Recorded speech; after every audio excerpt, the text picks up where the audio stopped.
kita pengen tahu nih dok, apakah atrial fibrilasi ini tuh ada korelasinya sama bawaan atau genetik dok?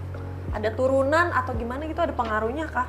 Gangguan irama jantung memang ada beberapa yang merupakan kelainan keturunan, merupakan kelainan bawaan. Tetapi atrial fibrilasi bukan kelainan bawaan. Jadi bukan keturunan. Ya, jadi orang tua kita menderita atrial fibrilasi belum tentu kita anaknya menderita atrial fibrilasi. Jadi sekali lagi atrial fibrilasi ini adalah faktor resiko utamanya adalah faktor usia. Kalau kita tidak mau menderita gangguan irama jantung atrial fibrilasi, kita harus hindari faktor resiko. Punya darah tinggi harus dikontrol. Punya diabetes harus dikontrol. Jangan merokok, alkohol secukupnya saja. Social drinker tidak jadi alkohol yang dalam jumlah yang banyak. Kalau punya gangguan tidur, misalnya ngorok, ya harus ke dokter. Mungkin ke dokter THT atau dokter khusus mengenai sleep disorder supaya bisa memperbaiki kualitas tidurnya. Yang obesitas, olahraga untuk menurunkan berat badan. Kalau kita bisa menjaga faktor resiko dengan baik, maka kita bisa jauhi penyakit gangguan irama jantung, terutama atrial fibrilasi. Dengan kata lain, atrial fibrilasi adalah penyakit yang bisa dihindari.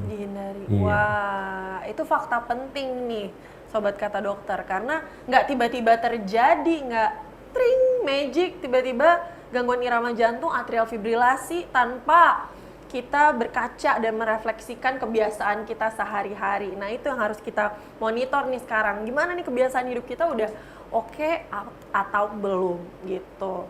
Nah, selain hipertensi sama diabetes nih dok, kalau penyakit yang sering dialami oleh masyarakat Indonesia yaitu penyakit lambung atau GERD, itu ada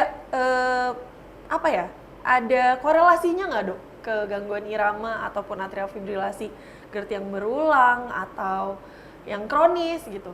Nah, ada ini, masuk pertanyaan itu tuh dok? Iya, ini jadi pertanyaan yang menarik karena memang penyakit jantung mirip banget sama penyakit GERD. Betul. Atau penyakit GERD, pasien keluhannya bisa mirip sekali dengan pasien dengan sakit jantung. Kenapa? Karena jantung sama lambung itu di atas bawah. Kemudian saluran cerna kita itu berjalan di belakang jantung. Jadi kalau asam lambung naik ke atas itu akan memenuhi dada. Jadi rasanya sesak nafas, tidak nyaman, dadanya juga rasanya panas. Nah, itu keluhannya mirip banget dengan pasien dengan sakit jantung. Sobat kata dokter, kita udah ngebahas tuh tadi ya faktor-faktor resikonya. Salah satu itu tadi ada yang menarik banget soal ngorok ya. Sobat kata dokter ini penasaran nih, kira-kira dari sebelah mananya ngorok yang bikin atrial fibrilasi ya? Nah dok, boleh dijelasin secara singkat nggak dok? Gimana tuh mekanisme yang ngebuat seseorang jadi mungkin mengalami atrial fibrilasi hanya karena tidurnya itu kurang berkualitas dan ngorok tuh dok? Iya, Andira. Jadi ngorok itu walaupun kita tidurnya cukup panjang artinya. Tapi pasien-pasien yang atau orang yang tidur yang ngorok itu begitu dia bangun, beliau merasakan kalau dia tuh nggak tidur dengan nyenyak gitu. Ya, pasien tetap lemes, merasa capek. Apa yang terjadi? Karena pada pasien-pasien yang ngorok, ketika dia tidur itu oksigenasinya tidak bagus. Jadi coba kita dengerin pasien ngorok itu, jadi kita ngorok, grok, kemudian ada episode apnu. Apnu panjang, dia nggak narik nafas, kemudian baru tarik nafas lagi. Nah, episode inilah yang menyebabkan oksigenasi ke tubuh kurang, termasuk ke jantung. Maka ini sudah terbukti secara jelas melalui penelitian meningkatkan resiko gangguan irama jantung, terutama atrial fibrilasi. Maka kalau sobat kata dokter ada yang punya keluhan ini, jangan ragu untuk ke dokter untuk mengatasi masalah ngoroknya.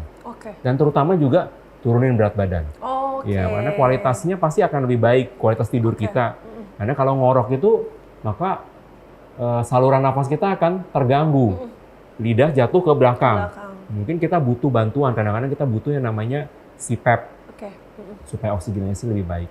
Ke dokter THT, atau ke dokter yang khusus menangani gangguan tidur. Seperti itu, Andira. Wah, jadi harus kita rekam diri sendiri nih kalau tidur tuh kita ngorok nggak ya? Supaya kita bisa tahu nih kita kualitas tidurnya gimana.